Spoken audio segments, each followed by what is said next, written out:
This is my good friend James. We go back a ways. We got some history. Oh yeah. So just want to talk about that. I thought that was interesting. Talking about disability check and then Yeah, well,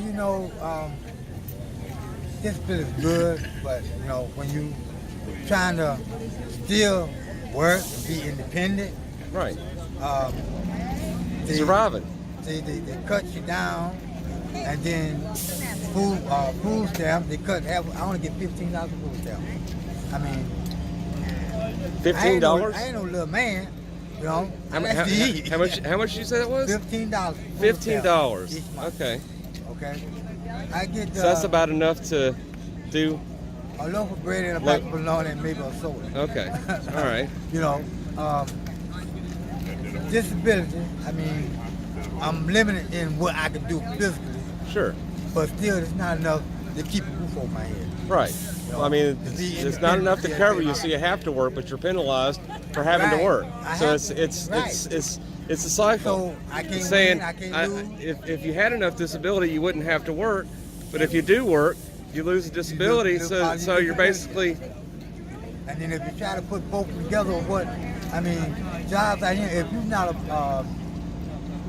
a professor, a congressman, a lawyer, right, or something like that. If you do want to work, they got programs that try to help you build your work status, but they still want to.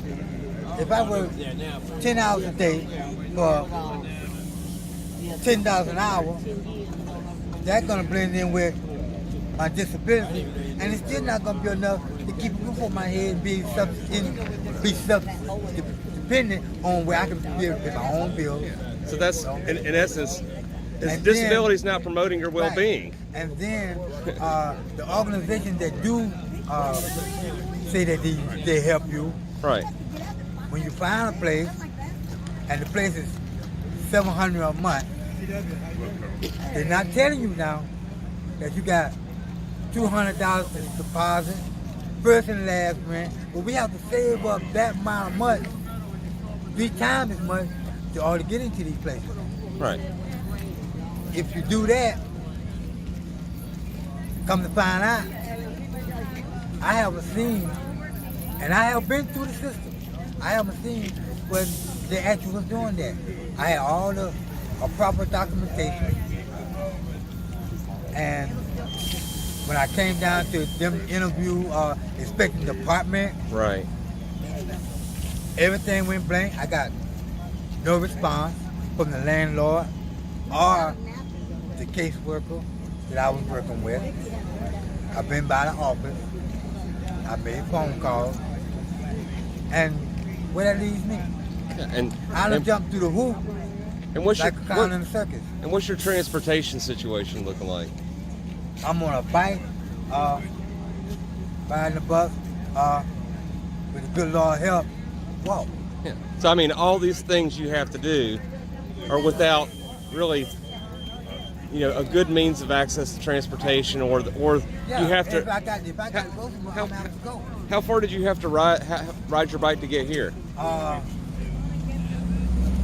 Just say from 49 to Arlington. So what's that, about 10 miles, 15 miles? I mean, there's bus routes through there. Right. And there are ways to get bus passes. I can't deny that. Right. But they changed the bus routes and the schedule so much to when you think you're getting on one bus that you normally get on to go one place. Right. It ends up transforming to other places and you lost. Yeah. I don't have means to go to the meetings all the time or get to the meeting when I want, because I'm out here struggling, fighting, trying to keep a roof over my head some kind of way. Oh, sure. I got you. I got you. It is what it is, I guess. So what were you saying that the place you're about to leave, and what was the? Yeah, I mean, these places, we ain't paying no rent and we save money, but things don't always be as easy as it seems. Right. 90 days is not enough for a person to actually save up right. $30,000, $45,000 $100 so he can be able to move into a place. Right. And if you get that amount, I'm sitting on $4,500 for the next 90 days, they're supposed to be paying all of that for the next 90 days.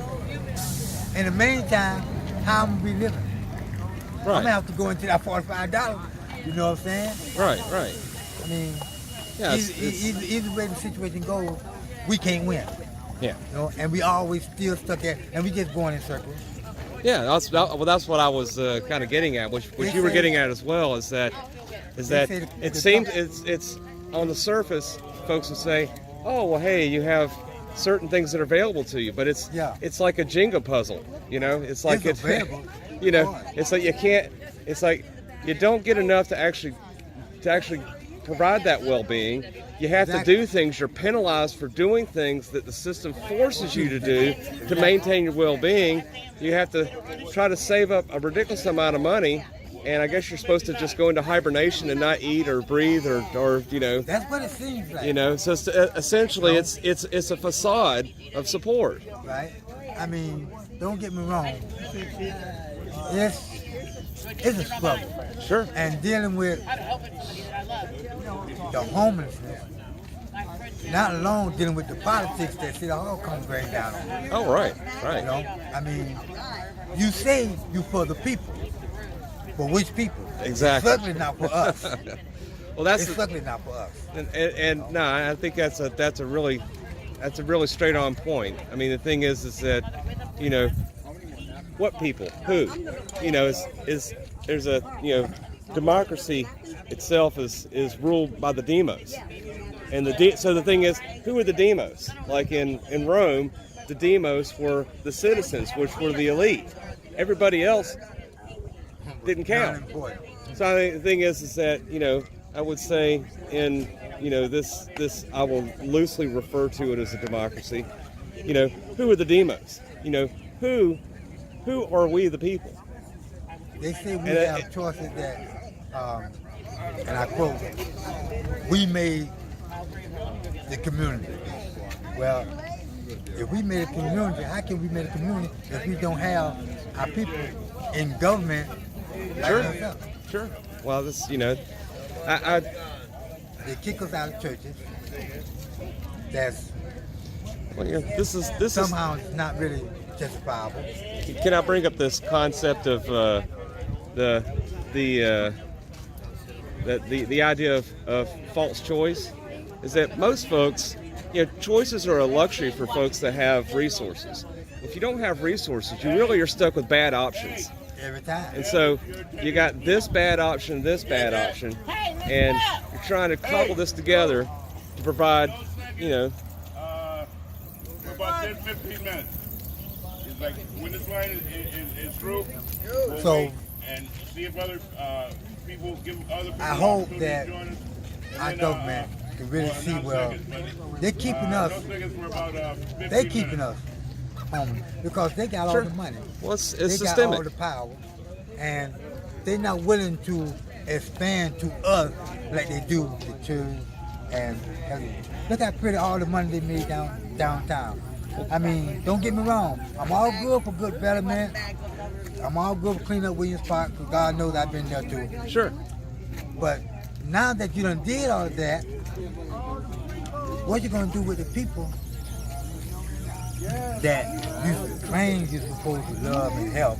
Right. You know? Well, We all not angry. Okay. I'm not gonna say that. can I throw something at you, just see how you feel about We it? have problems. Is And it's not this enough places to this have this problems. idea that what this country or even this community does about poverty, it's not about eradicating poverty, it's about managing poverty.